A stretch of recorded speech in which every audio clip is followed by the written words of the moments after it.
దేవుని రాకడ సమీపమై ఉంది, ఇదిగో త్వరగా వచ్చుచున్నాను అని.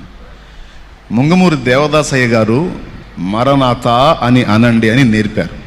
ఇద్దరు కలుసుకున్నప్పుడు మరణాత అని చెప్పుకోండి అన్నారు. ఎందుకు ఆ మాట చెప్పారంటే బైబిల్ మిషన్కి అదొక స్పెషల్ కోడ్ లాగా ఉంటుందని కాదు.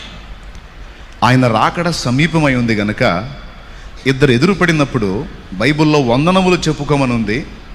దాంతోపాటు మీరు ఇంకొక మాట కూడా చెప్పాలి, ఏంటంటే ఇదిగో ప్రభు వచ్చుచున్నాడు అని ఎవరికి వాళ్ళు ఒక వార్నింగ్ లాగా హెచ్చరిక చేసుకోండి. ఎందుకంటే అలా ఉంటే ఎప్పటికప్పుడు సిద్ధంగా ఉండగలుగుతారు, లేకపోతే మత్తులై ఉంటారు. జాగ్రత్త. మనమేం కూల్గా చెప్పుకుంటున్నాం,